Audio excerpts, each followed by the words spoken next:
जिसके 2 या 3 क्वेश्चन आने ही आने। सबसे पहले लिख लीजिए क्रिया। हाँ, क्रिया किसे कहते हैं? करना या होने का भाव। बिल्कुल सिंपल कि नाम शब्द को हम क्या कहते हैं? नाम शब्द को हम संज्ञा कहते हैं। व्यक्ति, वस्तु या स्थान के नाम को क्या कहते हैं? संज्ञा कहते हैं। तो जो काम शब्द होते हैं वो क्या कहलाते हैं? क्रिया कहलाते हैं। नाम शब्द यानी संज्ञा और काम शब्द यानी क्रिया। तो संस्कृत में, आप संस्कृत पढ़ चुके हो, संस्कृत में जिसे धातु कहा जाता है, हिंदी में उसे ही क्या कहा जाता है?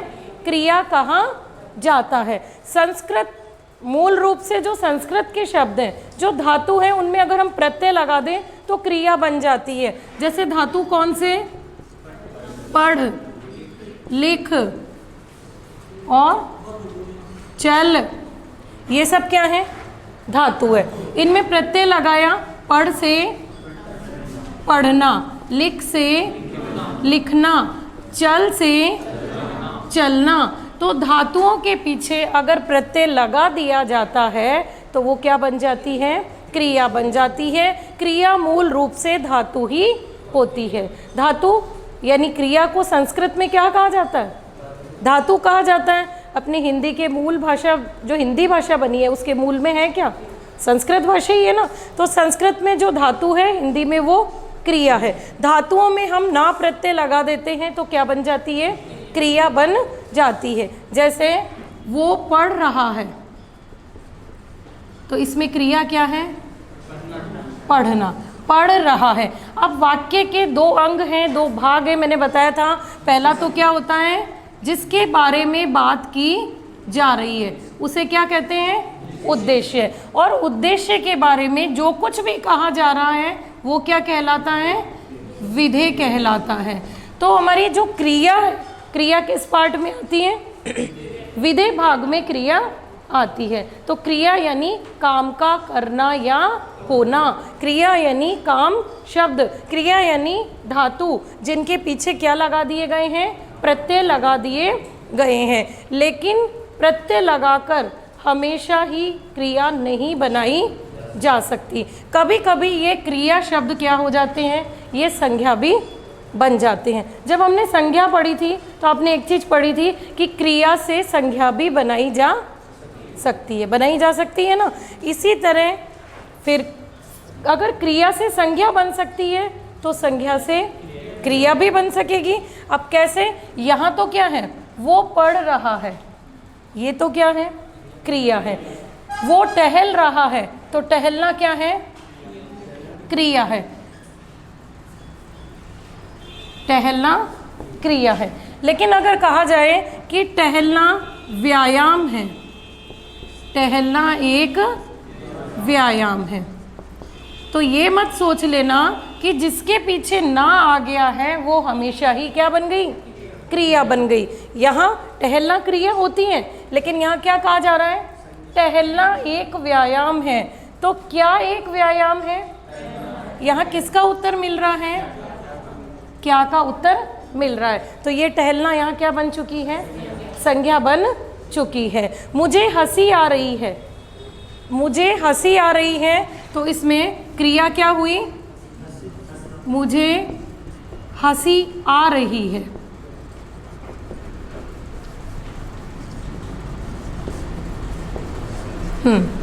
तो हंसी आना ये क्या हुई? क्रिया हुई। हंसी आना ही क्रिया है ना अपना। लेकिन हंसना जरूरी है। अब बताओ स्थिति क्या है? ये संज्ञा हुई क्या? क्या करना? अब मैं अगर पूछती हूँ आपसे क्या जरूरी है, क्या उसका उत्तर हंसना मिल जाएगा? अगर मैंने पूछा क्या जरूरी है, क्या उसका उत्तर मिल जाएगा क्या? हंसना। अगर मैं पूछती हूँ क्या करना जरूरी है, तब आप क्या करोगे? हंसना जरूरी है। क्या काम किया जा रहा है यहाँ? हंसना काम किया जा रहा है। लेकिन यहाँ क्या बात की जा रही है? यहाँ क्या टहलने का काम किया जा रहा है क्या? नहीं किया जा रहा है ना। यहाँ टहलना क्या है? उसके बारे में सिर्फ बात की जा रही है कि टहलना एक प्रकार का क्या है? व्यायाम है। अगर मैं लिख देती हूँ कि हंसना एक व्यायाम है, तब हंसना क्या होगा? संज्ञा होगी। तब हंसना क्या होगा? संज्ञा होगी। अब यूँ देखो, हंसना एक व्यायाम है, तो क्या व्यायाम है? हंसना। तब यहाँ ये जो हंसना की स्थिति है वो क्या है? संज्ञा की है। यहाँ टहलना की स्थिति किसकी है? संज्ञा की है। लेकिन वो टहल रहा है, वो हंस रहा है, वो खेल रहा है, तो वो स्थिति किसकी है? वो क्रिया की स्थिति है। तो इस चीज को याद रखना है कि ना प्रत्यय लगा करके तो क्रिया शब्द बनाए जाते हैं, लेकिन सदैव ना प्रत्यय लगने के बाद भी क्रिया शब्द जरूरी नहीं है वो वाक्य में क्रिया के रूप में प्रयुक्त हो, वो संज्ञा के रूप में भी प्रयुक्त हो सकते हैं। तो क्रिया का अर्थ समझ में आ गया? क्रिया यानी जिन शब्दों से किसी काम का करना या होना पाया जाता है। अब क्रिया को समझने से पहले एक चीज और जरूरी है कि क्रिया करने वाला, काम हो रहा है तो उसको कोई तो करेगा, तो जो काम को करता है उसे क्या कहते हैं हम? उसे कर्ता कहा जाता है। और जो कुछ भी, तो वाक्य के अपने दो अंग हैं, एक उद्देश्य और एक विधेय। अपनी क्रिया किस भाग में प्रयुक्त होती है? विधेय भाग में प्रयुक्त होती है। क्रिया को करने वाला कौन है? करता है। तो जो काम करता है या जो क्रिया करता है उसे तो हम कर्ता कहते हैं, लेकिन क्रिया का फल जिस पर पड़ता है उसे क्या कहा जाता है? उसे कर्म कहा जाता है। जैसे मोहन पुस्तक पढ़ता है, मोहन पुस्तक पढ़ता है। सबसे पहली चीज तो कि इसमें क्रिया क्या है? क्रिया क्या है? पढ़ना। मोहन पुस्तक पढ़ता है, तो सबसे पहले पढ़ना तो क्या हुई? क्रिया हुई। पढ़ने का काम कौन कर रहा है? मोहन। तो मोहन क्या हुआ? कर्ता हो गया। इसके बाद मोहन क्या पढ़ रहा है? पुस्तक।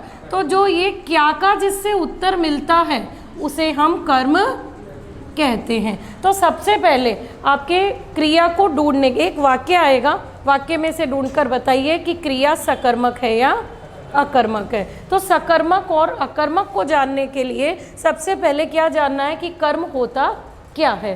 तो जिसके ऊपर क्रिया का फल पड़ता है उसे क्या कहते हैं? कर्म कहते हैं। मोहन पढ़ता है, अगर मैं यहाँ सीता लिखूं तो सीता पढ़ती है।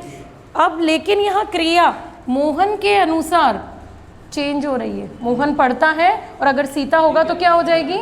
पढ़ती है। अब यहाँ देखो, पुस्तक को पढ़ता है, लेकिन अगर कहानी अगर मैं लिख दूँ तो क्या आएगा? सीता कहानी पढ़ती है। कहानी को क्या करना पड़ेगा? कहानी को पढ़ती है, लेकिन वो पढ़ती शब्द किसके अनुसार बदला? सीता कहानी पढ़ती है। किसके अनुसार बदला? भाई पुस्तक पढ़ता है, लेकिन अगर यहाँ मैं सीता लिख देती हूँ तो सीता पुस्तक पढ़ती है, सीता कहानी पढ़ती है। तो यहाँ कहानी कर्म और यहाँ कर्म क्या है? पुस्तक है। लेकिन यहाँ जो क्रिया है वो लिंग के अनुसार बदली है, ना कि कर्म के अनुसार। तो लिंग के अनुसार जब क्रिया बदलती है, लिंग कौन? अपने ये दोनों कर्ता। यहाँ कर्ता कौन है?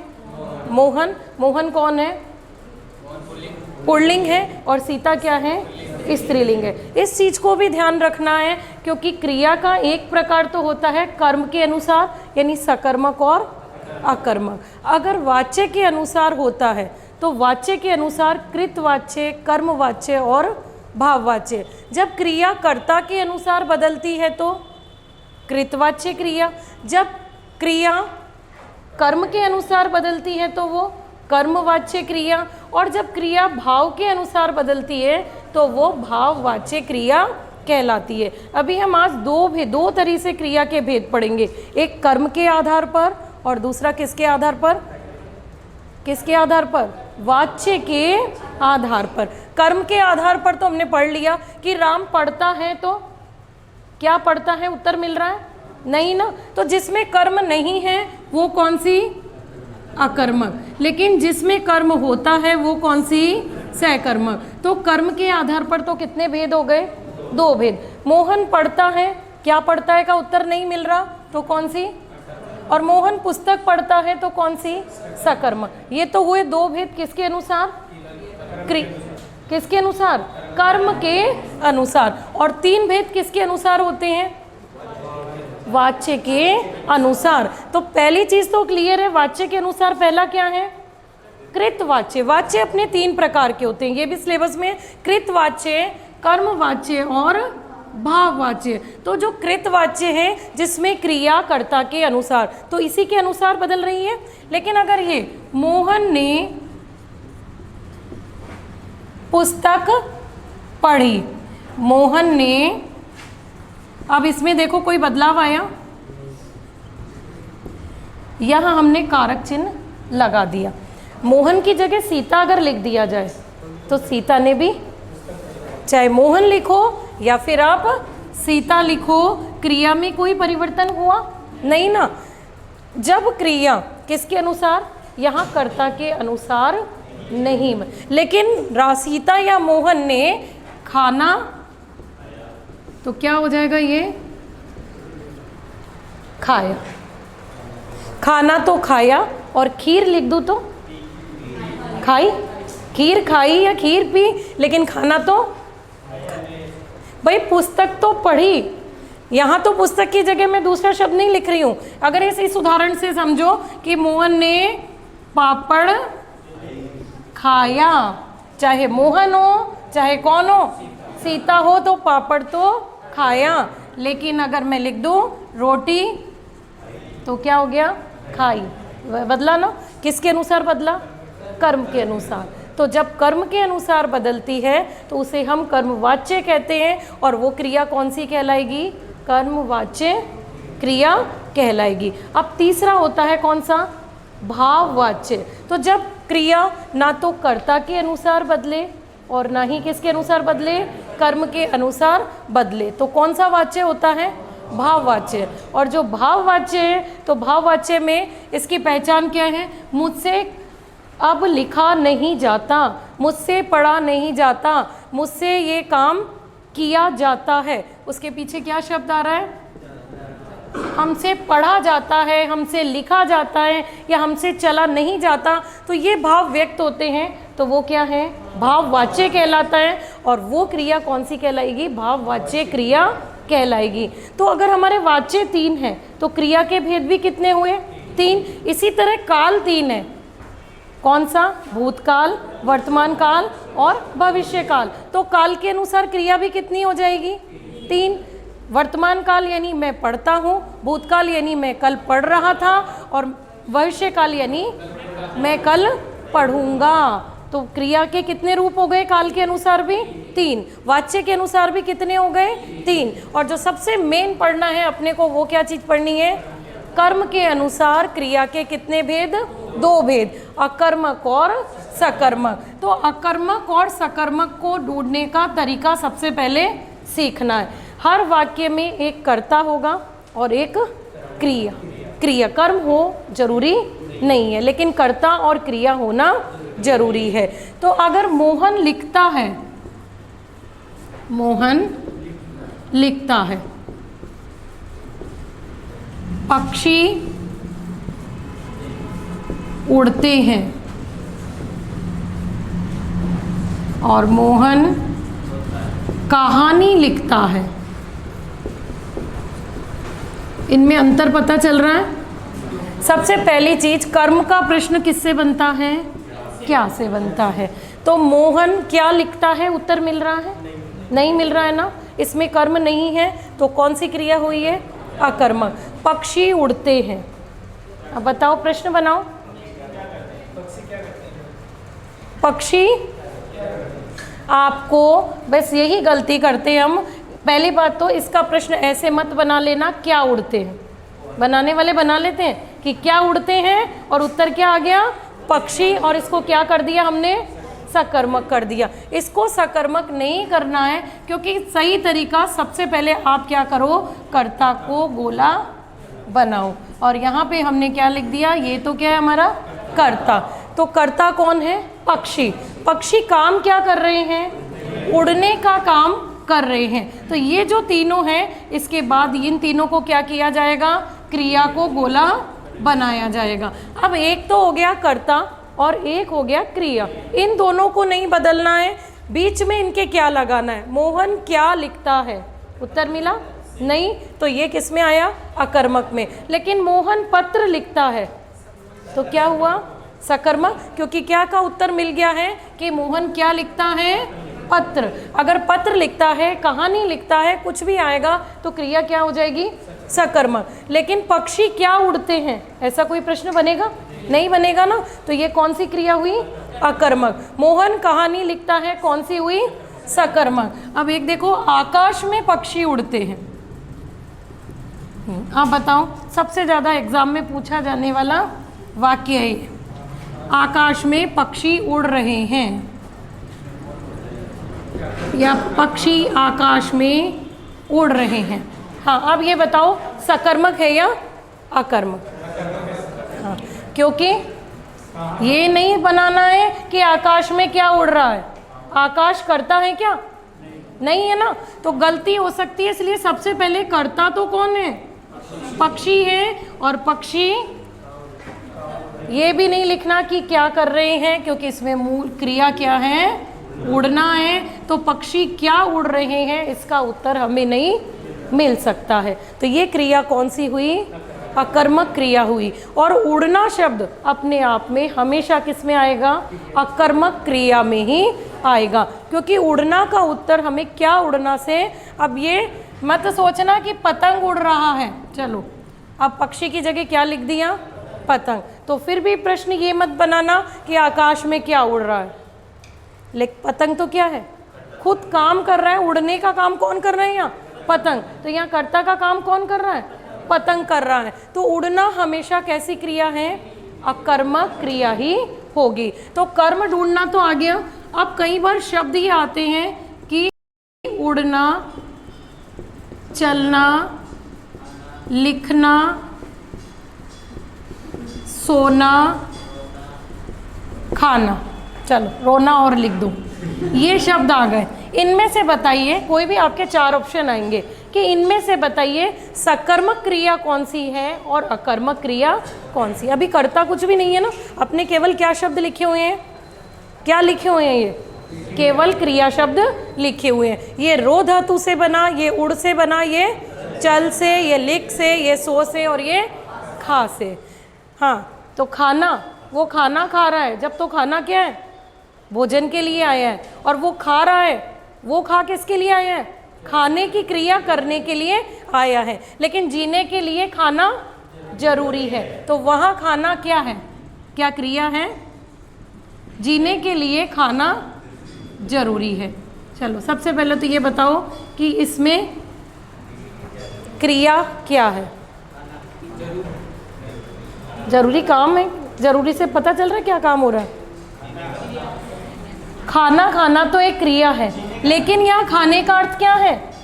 भोजन है। ये तो क्या हुआ? अपना संज्ञा हुआ, ये क्रिया नहीं है। यहाँ पे क्रिया पता है क्या है? ये केवल है।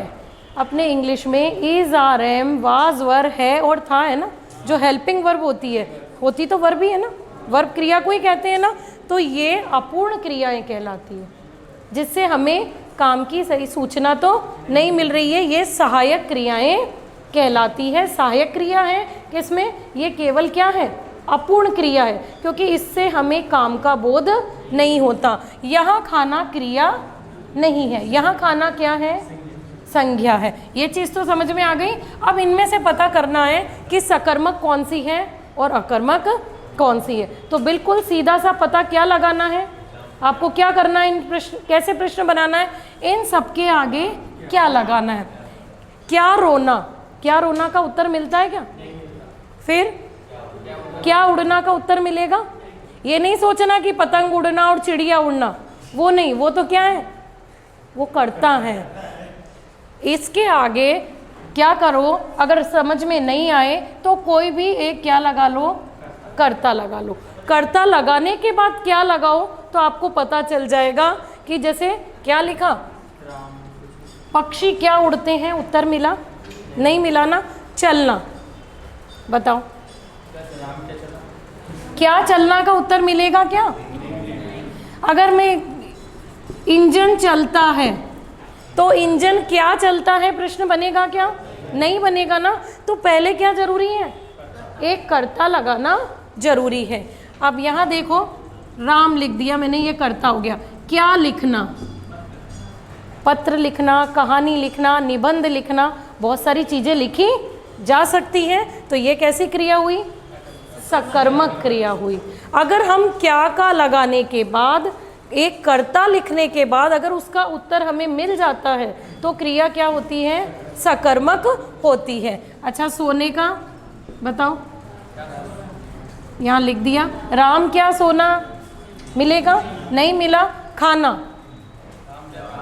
हाँ, खाना में बहुत सारी चीज़ें खाई जा सकती है। तो इसके उत्तर बहुत सारे हो सकते हैं। क्या खाना का? बहुत सारी वस्तुओं को खाया जा सकता है। तो ये क्या हुई? सकर्मक हुई। लिखना भी क्या हुआ? सकर्मक हुआ। अच्छा, उठना, सोचो, उठना, क्या उठना का उत्तर मिलेगा? नहीं मिलेगा ना। उठने वाला जो व्यक्ति है वो तो करता है। राम क्या उठता है, प्रश्न बन सकता है क्या? नहीं बन सकता ना। तो उठना भी कैसी है? अकर्मक। नहाना, ये भी क्या है? अकर्मक। क्योंकि अगर राम नहाता है तो राम करता हुआ, राम क्या नहाता है, इसका उत्तर हमें नहीं मिलेगा। तो कर्म का प्रश्न कैसे पता चलेगा हमें? उसके आगे हमें क्या लगा लेना है? क्या का प्रश्न बनाना है। अगर क्या का उत्तर मिलता है तो वो कर्म है, क्या का उत्तर मिलता है तो वो कर्म है, और क्रिया कैसी है? वो सकर्मक हो जाएगी। लेकिन क्या का उत्तर नहीं मिलता है तो क्रिया कैसी हो जाएगी? अकर्मक हो जाएगी। तो ये स्थिति तो कब है? जब वाक्य में एक कर्म होता है तो हमें क्या से उत्तर मिल जाता है। जैसे राम पुस्तक पढ़ता है, इसमें कर्म कितना है? एक। राम क्या पढ़ता है? कर्म कितने हुए? एक हुए। तो सकर्मक के भी दो पार्ट है। एक कर्मक, जिसमें एक कर्मक होगा वो एक कर्म होगा, तो सकर्मक तो है ही ना। कर्म एक हो या दो। तो सकर्मक क्रिया कितने प्रकार की? दो प्रकार की। एक कर्मक, तो दूसरी द्विकर्मक। एक कर्म जिसमें हो वो एक कर्मक। तो एक कर्मक में तो हमेशा उत्तर किससे मिलेगा? क्या से मिलेगा?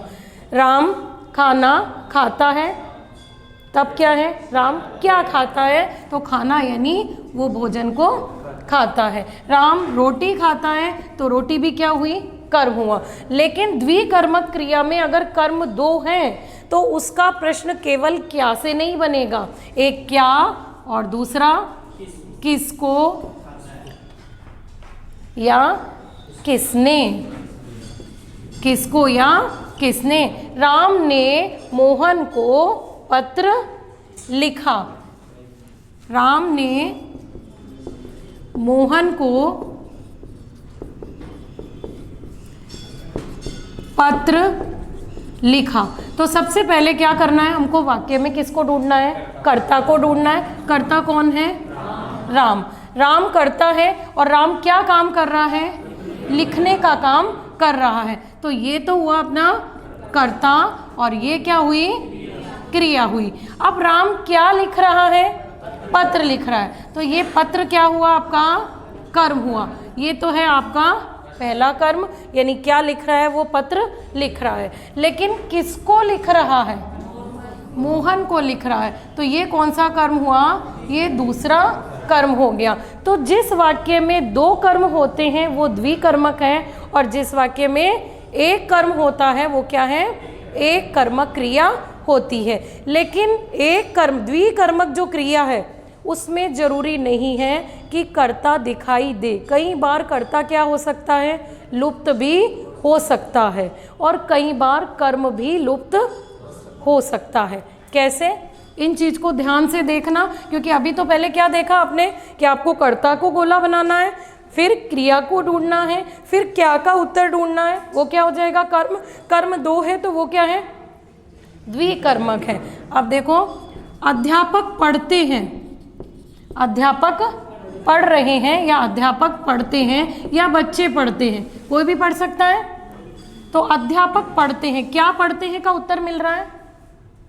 क्या पढ़ते हैं का उत्तर मिल रहा है? नहीं मिल रहा है ना। लेकिन अगर आप इसे कर दें अध्यापक पढ़ाते हैं, अध्यापक क्या करते हैं? पढ़ाते हैं। अब यहाँ पढ़ने की जगह पढ़ाते हैं, तो पढ़ाते हैं तो किसी को तो पढ़ाएंगे, अकेले तो काम नहीं होगा। यानी यहाँ पे कर्म क्या है? आपका गौण है, लुप्त है या हमें दिखाई नहीं दे रहा है। क्या नहीं? अध्यापक किसको पढ़ाते हैं?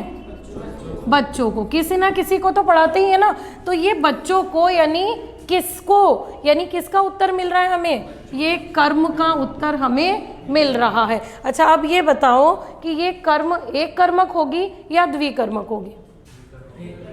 अभी एक का ही उत्तर मिल रहा है ना हमको। पढ़ाना, बहुत कुछ पढ़ा सकते हैं, लेकिन यहाँ पढ़ाना, पढ़ना तो क्या है? क्रिया है। पढ़ना एक कर्मक है। जरूरी नहीं है पुस्तक पढ़ना है तो ये क्या हो गया? एक कर्मक हो गया। केवल पढ़ना आ गया तो वो क्या हो गई?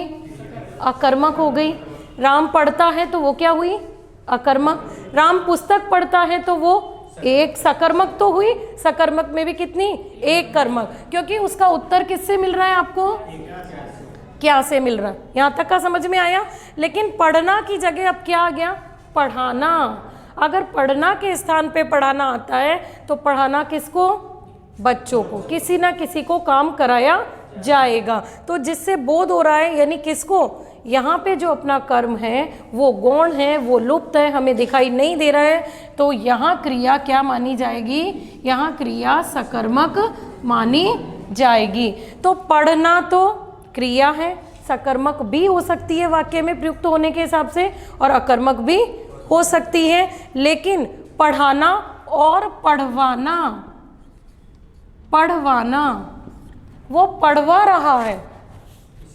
हाँ, तो पढ़वा रहा है। अगर मैं पढ़वा रही हूं तो किसी ना किसी से तो पढ़वा रहा जाएगा ना। तो वो पढ़वाना भी क्या है? क्रिया। लेकिन कौन सी? सकर्मक। सकर्मक क्यों? क्योंकि उसमें कर्म क्या है? लुप्त है। किसी से तो पढ़वाया जा रहा होगा। अब एक स्थिति और, जहां काम दूसरे से करवाया जाता है उसे प्रेरणार्थक क्रिया कहा जाता है। जब हम रचना के आधार पर क्रिया के भेद पढ़ेंगे, अभी किसके आधार पर पढ़ रहे हैं? कर्म के आधार पर। कर्म के आधार पर कितने भेद? 2 भेद। तो जब रचना के आधार पर पढ़ेंगे तो यहाँ पढ़वाना किस में आएगा? प्रेरणार्थक क्रिया में। प्रेरणार्थक क्रिया कौन सी होती है? जब काम करने वाला या जब कर्ता अपनी इच्छा से काम नहीं करता, दूसरे के द्वारा काम करवाया जाता है। तो धोबी कपड़े धोता है, कपड़े धोता है। तो यहाँ सबसे पहले बताओ, धोबी कपड़े धोता है, कर्ता कौन है? धोबी। काम क्या कर रहा है? धोने का काम। और क्या धो रहा है? वो कपड़े धो रहा है। तो ये क्या हुआ आपका? कर्म। वाक्य में कर्म कितने? एक है। लेकिन राम धोबी से कपड़े धुलवाता है, तो कौन? राम। तो कर्ता कौन हुआ? राम हुआ ना। और किससे करवाता है? धोबी से। तो किससे? धोबी से। लेकिन पीछे क्या आया? धुलवाता है, यानी काम करवाया जा रहा है। अगर कर्ता के द्वारा दूसरे व्यक्ति से काम करवाया जा रहा है तो वो क्रिया क्या कहलाएगी? वो क्रिया प्रेरणार्थक क्रिया कहलाएगी। लेकिन ये जो क्रिया है ये किसके आधार पर भेद है? क्रिया के?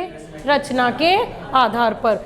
कर्म के आधार पर केवल 2 भेद। तो पहला भेद क्लियर है, कौन सा? सकर्मक। सकर्मक जिसमें कर्म होता है। अब कर्म एक भी हो सकते हैं और 2 भी हो सकते हैं। जब कर्म एक होता है तो वो क्रिया कौन सी? एक कर्मक सकर्मक क्रिया। और जब कर्म 2 हुए तो वो द्विकर्मक सकर्मक क्रिया। तो सकर्मक क्रिया के 2 भेद क्लियर हैं। अब दूसरी क्रिया कौन सी? अकर्मक क्रिया। सबसे पहले तो अकर्मक क्रिया में क्या नहीं होता है? कर्म नहीं होता है। अब ये भी 2 प्रकार की मुख्य रूप से होती है। पहली तो कौन सी? स्थित्यर्थक। स्थित्यर्थक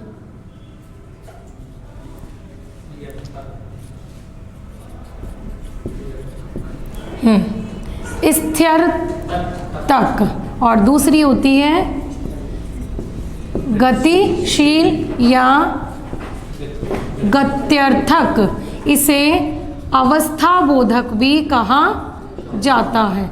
अब ये किसके दो भेद हुए?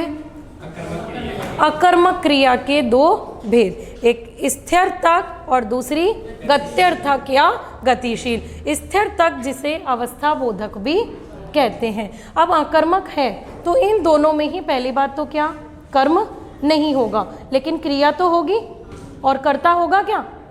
कर्ता भी होगा और क्रिया भी होगी, दोनों ही चीज होगी, लेकिन क्या नहीं होगा? कर्म नहीं होगा। तो जहां जिस अकर्मक क्रिया से किसी की अवस्था का या किसी की स्थिरता का बोध होता है। स्थिर यानी कोई चीज क्या है? स्थिर है, एक जगह पर रुकी हुई है, तो उसे हम क्या कहते हैं? अवस्था बोधक या स्थिर तक अकर्मक क्रिया। और जिस क्रिया से गतिशीलता का बोध होता है तो वो क्या कहलाती है? गत्यर्थक या गतिशील अकर्मक क्रिया। अब कैसे? दो एग्जाम्पल देखो। बच्चा भाग रहा है, बच्चा भाग रहा है, और हाथी सो रहा है, मैं चल रहा हूं, वो हंस रहा है। चलो सबसे पहले ये बताओ, वो हंस रहा है, क्या वो हंसता हंसता चल भी रहा है? क्या गतिशीलता का बोध हो रहा है? क्या नहीं हो रहा है ना बैठे बैठे। ये तो अगर लिखा जाता कि वो चलते चलते हंस रहा है तो किसका बोध होता? लेकिन यहाँ तो क्या है? हंस रहा है, उसकी स्थिति का बोध होता है, उसकी स्थिरता का बोध होता है, तो ये क्या कहलाएगी? स्थिर तक अकर्मक क्रिया। ये कर्ता है और ये क्या है? हंसना क्रिया है। पहले तो कर्ता ढूंढ लिया और फिर हमने क्या ढूंढ ली? क्रिया ढूंढ ली। ठीक है, ये इधर वाले क्या हैं? सब कर्ता हैं, और ये सारी क्या हैं? अपनी क्रियाएं हैं। तो अब वो हंस रहा है या स्थिरता का बोध हो रहा है? बच्चा भाग रहा है या बच्चा दौड़ रहा है? बच्चा क्या भाग रहा है? उत्तर तो नहीं मिल रहा ना। तो भागना सबसे पहले तो क्या है? ये अकर्मक क्रिया। ये सारी अकर्मक है ना। हाथी क्या सो रहा है? उत्तर मिला। मैं क्या चल रहा हूं? उत्तर मिला नहीं ना। तो पहले तो ये पक्का करना कि वो अकर्मक है या नहीं। सबसे पहली चीज हमने ये ढूंढ लिया कि ये सेंटेंस सारे ही क्या हैं? किसके भेद हैं? ये सभी अकर्मक क्रिया के भेद है। अब हमें पता करना है कि ये स्थिति अवस्था का बोध कराती है या ये गतिशीलता का बोध कराती है। तो भागना, दौड़ना, ये किसका बोध कराते हैं? गति। चलना, क्या एक ही जगह खड़े खड़े चला जा सकता है? नहीं ना। तो ये चलना भी क्या है? गतिशील या गत्यार्थक अकर्मक क्रिया। हाथी सो रहा है तो सो तो क्या कर रहा है? एक जगह पर ही सो रहा है, इससे उसकी स्थिरता का बोध होता है। तो ये कौन सी हुई? स्थिरतक अकर्मक क्रिया। भागना गत्यर्थक अकर्मक क्रिया। तो अकर्मक क्रिया कितने प्रकार की हुई? दो प्रकार की। किसके आधार पर? स्थिति के आधार पर। एक स्थिर है और अगर क्रिया गतिशील है। अगर स्थिर है तो स्थिरतक या अवस्था बोधक, और अगर गतिशील है तो गत्यर्थक या गतिशील अकर्मक क्रिया। ये तो हुए दो भाग। और अब एक भाग और होता है क्रिया का, सकर्मक और अकर्मक तो हो गई। अकर्मक पूर्ण और अपूर्ण भी हो सकती है। पूर्ण यानी जिसमें क्रिया स्पष्ट रूप से दिखाई देती है तो वो पूर्ण अकर्मक क्रिया, और जिसमें क्रिया स्पष्ट रूप से नहीं दिखाई देती तो वो क्या है? अपूर्ण अकर्मक क्रिया। जैसे अगर यहाँ हम हैं, वह था, सूरज है, ठीक है, ये है और था। यहाँ क्या क्रिया? पहले तो ये देखो कौन है? ये तो क्या इनके बीच में कोई क्रिया शब्द दिख रहा है? स्पष्ट रूप से नहीं दिखाई दे रहा है ना। तो ये कैसी क्रिया कहलाएगी? अपूर्ण अकर्मक क्रिया। क्योंकि ये क्रिया तो है। ये सब कौन सी क्रियाएं हैं अपनी? है का मतलब होना, है का मतलब होना। होना भी क्रिया है, लेकिन ये मुख्य क्रियाएं नहीं है, ये क्या है, अपनी सहायक क्रियाएं। सहायक क्रियाएं है ना, तो ये जो अपूर्ण है ये तीनों किस में आएगी, सहायक क्रियाएं हैं, लेकिन ये कैसी है, अपूर्णता का इनसे हमें बोध हो रहा है। स्पष्ट रूप से क्रिया शब्द इसमें हमें कुछ भी दिखाई नहीं दे रहा है। तो जब क्रिया शब्द स्पष्ट रूप से नहीं दिखता है तो वो क्या है, अपूर्ण अकर्मक। और अगर दिखता है तो वो क्या है, अगर हम सोते हैं, हम सोते हैं, है तो इसमें भी है, लेकिन क्या कर रहे हैं, हम सोने का काम कर रहे हैं। तो सोना तो क्या हुआ, हम क्या सोते हैं, उत्तर मिला नहीं मिला ना। तो क्रिया तो किस प्रकार की है, यहाँ अकर्मक ही है, पहली स्थिति तो ये। लेकिन क्रिया स्पष्ट रूप से दिखाई दे रही है, इसमें पूरक क्रिया दिखाई दे रही है, तो ये क्या आएगी, पूर्ण अकर्मक क्रिया। लेकिन केवल इसमें है और था लिखा हुआ है, इसमें मुख्य रूप से क्या क्रिया हो रही है वो हमें नहीं दिख रही है। अगर यहाँ लिखा जाए सूरज निकल रहा है, तब वो किस में आएगी, पूर्ण अकर्मक क्रिया में। सूरज लेकिन यहाँ केवल क्या है, सूरज है। सवेरा हुआ, सवेरा हुआ, तो क्या काम हो रहा है स्पष्ट रूप से पता नहीं चल रहा है, लेकिन होना क्रिया तो है ना। तो ये सब किस में आएगी, अपूर्ण अकर्मक क्रिया में ही आएगी। अब ऐसे तो नहीं लिखना सवेरा क्या हुआ, प्रश्न ये बनना चाहिए, ये मैं बना लेना कि क्या हुआ सवेरा, और इसको किस में कर दिया, किस में कर दिया, सकर्मक में नहीं कर देना, ये गलती होती है। आपने तो प्रश्न बना लिया क्या हुआ, उत्तर मिल गया, सवेरा भी हो सकता है, रात भी हो सकती है, दिन भी हो सकता है और दोपहर भी हो सकती है, तो बहुत कुछ। लेकिन अपने को सबसे पहले क्या करना है, एक कर्ता और एक क्रिया को ढूंढना है, उसके बीच में क्या का प्रश्न बनाना है, तभी अकर्मक और सकर्मक का पता चलेगा। अच्छा, पानी में मछलियां तैर रही है, बताओ।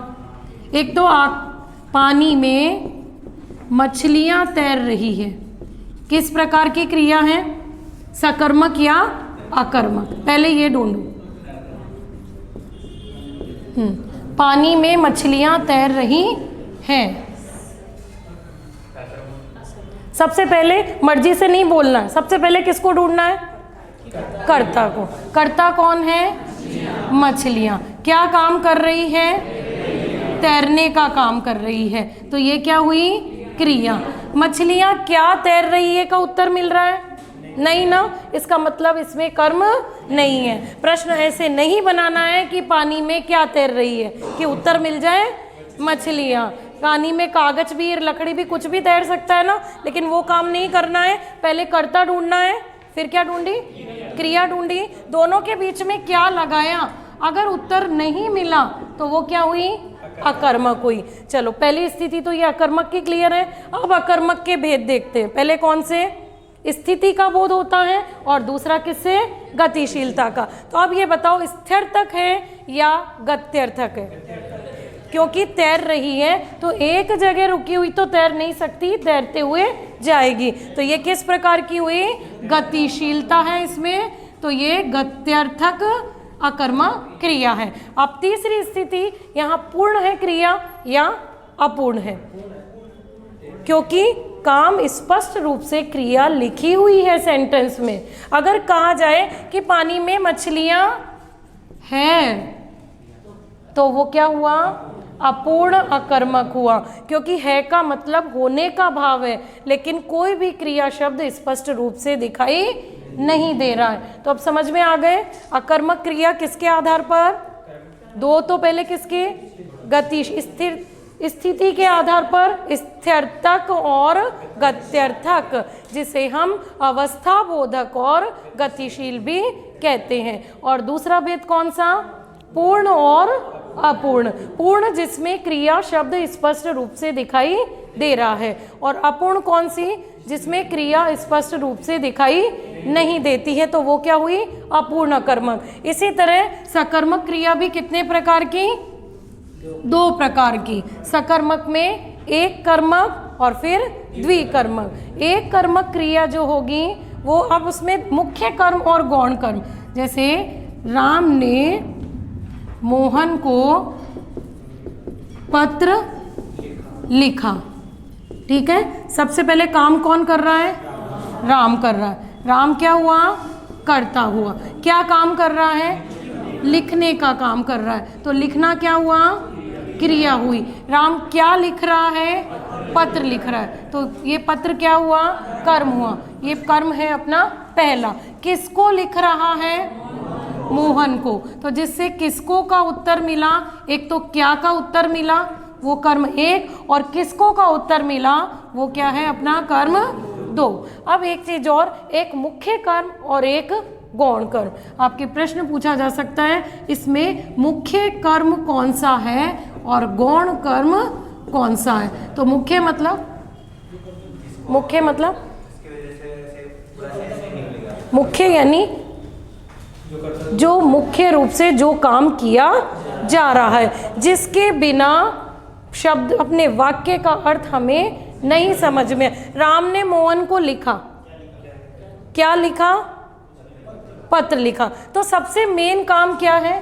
पत्र लिखने का काम है। तो ये जो कर्म कहलाएगा वो क्या होगा? मुख्य रूप से जो क्रिया की जा रही है उसके साथ जो कर्म है वो तो क्या कहलाएगा?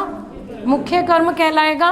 और ये क्या कहलाएगा? आपका गौण कर्म कहलाएगा। तो कर्म की स्थिति भी दो है, एक मुख्य है और एक गौण है। वाक्य में मुख्य रूप से जो काम किया जा रहा है उसके साथ जो कर्म आता है वो क्या है? और जो जिसके ऊपर प्रभाव, किसको लिखा जा रहा है? मोहन को। उसके अतिरिक्त, या फिर हम सीधे शब्दों में कहें, जिससे क्या का उत्तर मिलता है वो क्या है? और जिससे किसको का उत्तर मिलता है वो क्या है? गौण कर्म है।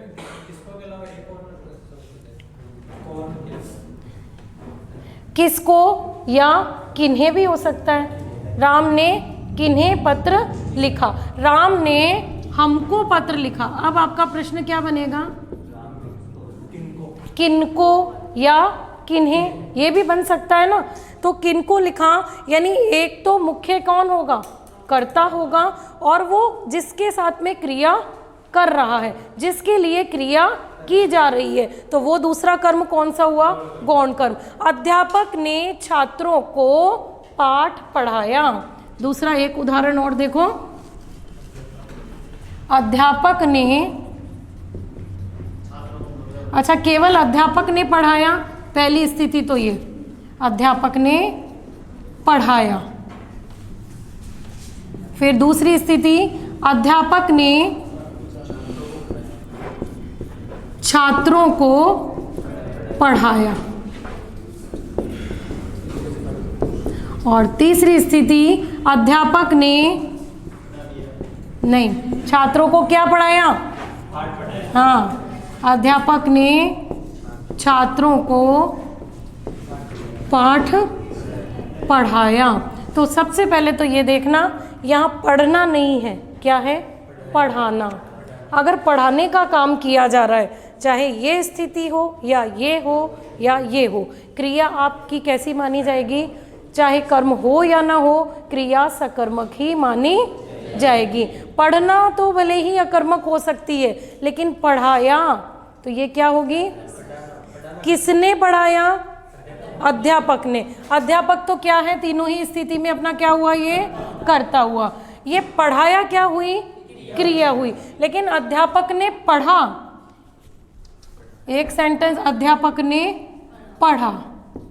ठीक है, तो अब ये क्या है? यहाँ काम किसने किया? अध्यापक ने। करता तो यही है ना, पढ़ा क्रिया है ना, लेकिन क्या पढ़ा वो उत्तर हमें नहीं मिलता है। लेकिन पढ़ाया तो किसी ना किसी को तो पढ़ाया ही होगा ना।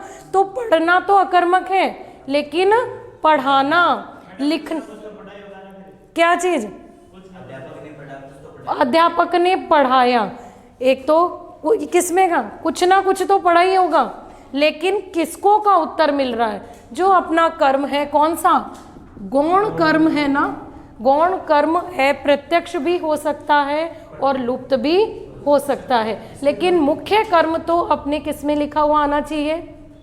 सेंटेंस में आना चाहिए। अगर मुख्य कर्म नहीं हुआ तो क्रिया क्या हो जाएगी? अकर्मक हो जाएगी। लेकिन गौण कर्म अप्रत्यक्ष भी हो सकता है। मुख्य कर्म तो होना ही चाहिए। मुख्य कर्म कौन सा? ये पाठ मुख्य कौन सा है? जिससे क्या का उत्तर मिल रहा है। तो क्या पढ़ाया? पाठ। तो ये मुख्य हुआ ना। मुख्य का सेंटेंस में होना जरूरी है। गौण अप्रत्यक्ष भी हो सकता है। तो यहाँ तो अध्यापक ने किसको पढ़ाया? छात्रों को। एक मुख्य हुआ और ये वाला कौन सा हुआ है आपका? गौण हुआ। और क्रिया क्या हो गई? सकर्मक भी हो गई और सकर्मक के साथ द्विकर्मक भी हो गई। अब अध्यापक ने छात्रों को पढ़ाया, तो अध्यापक ने किसको पढ़ाया? छात्रों को पढ़ाया। तो यहाँ क्रिया सकर्मक तो हो गई, लेकिन क्या हुई? एक कर्मक। क्या हुई? एक कर्मक ही माना जाएगा। किसको का उत्तर तो मिल रहा है, लेकिन मुख्य कर्म हमारे सेंटेंस में नहीं है। तो सकर्मक तो माना जाएगा, लेकिन माना कैसा जाएगा? एक कर्मक माना जाएगा। अब इसमें फिर अध्यापक ने पढ़ाया, तो यहाँ पर किसी को पढ़ाया है ना, यानी गौण कर्म है, प्रत्यक्ष है, लेकिन ये भी क्या है आपकी? सकर्मक है और एक कर्मक है। लेकिन सबसे ऊपर वाली काम खुद अध्यापक कर रहा है, किसी दूसरे को नहीं करा रहा है। ये मुख्य कर्ता है। और पढ़ना क्या है? क्रिया तो है, लेकिन क्या पढ़ना का उत्तर नहीं मिल रहा है। तो ये कौन सी क्रिया हुई? अकर्मक क्रिया हुई। और अध्यापक ने पाठ पढ़ा, तो वो वापस क्या हो जाएगी? सकर्मक भी हो जाएगी, लेकिन कौन सी होगी? अध्यापक ने पाठ पढ़ा, हाँ, तो कौन सी होगी? सकर्मक तो हुई। ये क्रिया और कर्म केवल कितना है? एक ही है। तो सकर्मक के साथ वो कौन सी हो गई? एक कर्मक। चाहे एक कर्मक हो चाहे द्विकर्मक हो, तो वो सकर्मक तो होगी। पहली स्थिति तो क्या है? आपको पता क्या करना है कि सकर्मक है या अकर्मक। कुल मिला के ध्यान ये रखना है कि पढ़ना की जगह पढ़ाया आ जाए, करना की जगह कराया आ जाए, तो वो स्थिति किसकी हो जाती है? सकर्मक की, चाहे कर्म हो या ना हो। ये स्थिति क्लियर है? बाकी आपको आसानी से पता चल जाएगा कि क्या का उत्तर मिल रहा है। वो क्या होता है? हमारा कर्म होता है। वो कौन सा कर्म होता है? मुख्य कर्म होता है। और किसको सा उत्तर मिल रहा है? वो कौन सा कर्म होता है? गौण कर्म होता है। तो जिसमें दो कर्म हो गए वो क्या है? द्विकर्मक। जिसमें एक कर्म हुआ वो क्या है? एक कर्मक। मुख्य क्रिया हमेशा होनी चाहिए सेंटेंस में, लेकिन गौण जो अपना मुख्य कर्म तो होगा, लेकिन जो गौण कर्म है वो क्या हो सकता है? गौण कर्म अप्रत्यक्ष भी हो सकता है। जो किस सेंटेंस में है? इसमें, कि अध्यापक ने पढ़ाया, किसी ना किसी को उसने पढ़ाया। और तीसरी स्थिति, अध्यापक ने पढ़वाया। अब कौन सी स्थिति आ गई? इसको फिर बदल दो। अध्यापक ने पढ़वाया। तो किसको पढ़वाया? छात्रों को पढ़वाया। अब सकर्मक तो है ये, लेकिन सकर्मक में भी कैसी है? प्रेरणार्थक। जब काम खुद नहीं करके दूसरे से करवाते हैं तो वो क्या हो जाती है? प्रेरणार्थक क्रिया हो जाती है। कि मोहन से कपड़े धुलवाए, बच्चों से पढ़वाया। अब उस स्थिति में बताओ, यहाँ से छात्रों को पढ़वाया, ठीक है? यहाँ छात्रों को, यहाँ करता क्या है? सेंटेंस अब आपका सिर्फ इतना है कि छात्रों को पढ़वाया।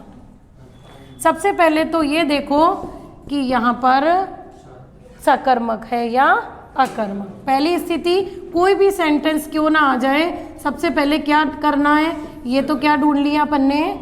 क्रिया ढूंढ ली। हाँ, अब उसकी बजाय छात्रों को पढ़वाया। काम करने वाला कौन है? छात्र। लेकिन काम वो खुद नहीं कर रहे हैं। तो यहाँ पर जो करता है, किसी ना किसी ने तो पढ़वाया ना, चाहे अध्यापक ने, चाहे अध्यापिका ने, चाहे प्रिंसिपल ने। तो यहाँ आपका जो करता है वो प्रत्यक्ष नहीं है। कई बार सेंटेंस में जरूरी नहीं हो कि कर्ता हमें स्पष्ट रूप से दिखाई दे, कई बार क्रिया भी स्पष्ट रूप से दिखाई नहीं देती है। अभी अकर्मक का जो भेद पड़ा था, जब क्रिया स्पष्ट रूप से नहीं दिखती है तो वो क्या हो जाता है? अपूर्ण अकर्मक हो जाता है। तो यहाँ छात्रों को पढ़वाया, किसी ना किसी ने तो ये काम करवाया। इसका प्रश्न क्या बनेगा? किसको बनेगा? तो किसको बनेगा, इसका मतलब ये तो अपना क्या है? कर्म है। ये अपना कर्ता नहीं है। ये क्या है? कर्म है। ऐसा मत करना कि काम किसने किया? छात्रों ने। पढ़ा तो उसी ने ही है ना, भली पढ़वाया होगा। छात्रों को क्या पढ़वाया? हमको उत्तर ही नहीं मिल रहा है, तो हम इसे क्या मत करना? अकर्मक नहीं करना है। वैसे ही ध्यान रख लेना, पढ़ना आया तो अकर्मक, लेकिन पढ़ाना आया तो और पढ़वाना आया तो भी सकर्मक है। क्लियर है ये दोनों भेद? पहला सकर्मक और दूसरा अकर्मक। काल के आधार पर भी कितनी? 3। वर्तमान काल है तो वर्तमान कालिक, भूतकाल में क्रिया का प्रयोग हो रहा है तो भूतकालिक, और भविष्य काल में हुआ तो वो जो सबसे इजी भेद है जिसमें तो हमको कुछ करना देखना ही नहीं है। वाच्य भी पढ़ना है। वाच्य के कितने प्रकार होते हैं? 3 प्रकार। कृतवाच्य, कर्मवाच्य और भाववाच्य। तो उसी के आधार पर भी क्रिया भी कितने प्रकार की हो गई? 3। अगर क्रिया किसके अनुसार बदले? कर्ता के अनुसार बदले तो कृतवाच्य, कर्म के अनुसार बदले तो कर्मवाच्य, और अगर भाव के अनुसार बदले तो भाववाच्य। भाववाच्य जिसमें काम का मुझसे लिखा जाता है, मुझसे पढ़ा जाता है, या जिसमें असमर्थता का बोध है, मुझसे अब ये चला नहीं जाता, मुझसे अब पढ़ा नहीं जाता, तो पीछे क्या शब्द आ रहा है? जाता। जिससे समर्थता या असमर्थता का क्या होता है? भाव प्रकट होता है। हम डिटेल में पढ़ेंगे वाच्यों को तीनों को। तो यहाँ तो क्रिया के 3 भेद किसके आधार पर? किसके आधार पर? वाच्य के आधार पर। एक और छोटा सा, ये तीनों समझ में आ गए? एक और पढ़े या अभी इतना काफी है? 3। हाँ, किसमें? हाँ हाँ, आप बताओ सेंटेंस। एक तो मुख्य कर्म हो गया और एक गौण हो गया। मुख्य का उत्तर तो क्या बनेगा? गौण का क्या बना? किसको बना? चलो, राम ने मोहन को श्याम से पढ़वाया। ठीक है, ये लो कितने लिख दिए। कर्ता कौन है? काम करा कौन रहा है? राम। तो कर्ता तो यही आएगा ना। ठीक है, फिर क्या काम किया? पढ़वाया। अब ये क्या हुई? अपनी क्रिया, और क्रिया भी कौन सी? पढ़वाया। तो कौन सी क्रिया है? तो ये तो निश्चित है कि ये सेंटेंस किसका उदाहरण है? सकर्मक क्रिया का। तो किसको और फिर किससे? तो कर्म 2 क्या होगा? किसको, और कर्म 3 क्या होगा? किससे। तो एक कर्म भी हो सकता है, 2 कर्म भी हो सकते हैं, और 2 से ज़्यादा कर्म भी हो सकते हैं। एक कर्मक में कर्म कितना होगा? एक ही होगा। द्विकर्मक में कर्म कितने होंगे? 2 ही होंगे। इसके अलावा कितने भी कर्म क्यों नहीं आ जाए, लेकिन 3 है तो उसका नाम त्रिकर्मक नहीं है। क्रिया में बस किसका उदाहरण है? ये सकर्मक का उदाहरण है। किसको? मोहन को। इसके ऊपर भी प्रभाव पड़ रहा है ना। किससे? श्याम से। तो किससे और किसको, ये दोनों ही क्या है? अपने गौण कर्म है। ये दोनों ही क्या है? गौण है। मुख्य तो क्या है? मुख्य क्या काम हो रहा है? पढ़वाने का। तो मुख्य कर्म पढ़वाना। अब मोहन से पढ़वाया तो क्या पढ़वाया? क्या इसका उत्तर मिला? नहीं मिला ना। अब यहाँ कर्म कितने हुए? 2 हुए। तो वापस स्थिति किसकी हुई है? द्विकर्मक की। अब शाम से पाठ पढ़वाया, तो अब की बार मुख्य कर्म कौन सा है? पाठ है। और ये दोनों कर्म की स्थिति एक ही है, दोनों ही क्या है? गौण है। तो जो काम किया जाता है वो क्या होता है? आपका मुख्य कर्म वही होता है। बाकी जो भी कर्म होते हैं वो क्या होते हैं? गौण कर्म। तो एक मुख्य कर्म और गौण कर्म जिसमें भी है तो वो क्रिया क्या है? द्विकर्मक। वो क्रिया क्या है? द्विकर्मक। गौण कर्म चाहे 2 भी हो गए हैं इसमें तो भी क्रिया क्या मानी जाएगी? द्विकर्मक ही मानी जाएगी। हाँ, नहीं तो त्रिकर्मक नहीं कर सकते। कर्म 2 ही हैं, एक मुख्य है और एक गौण है। मुख्य को हम प्रधान कर्म भी कह सकते हैं। मुख्य को प्रधान भी कहा जा सकता है। समझ में आ गया? चलो अब लिखें क्या? या समझ में तो थोड़ा सा लिख लो या नहीं। चलो ऑनलाइन वाले लिख भी नहीं पाएंगे। चलो ठीक है, ऑनलाइन वाले तो समझ भी नहीं पाएंगे ना। चलो ठीक है, इतना समझ में तो आ गया। वो सेंटेंस तो कर ले, होमवर्क दिया था ना, वो सेंटेंस कर लो, बस वो तो कर लो।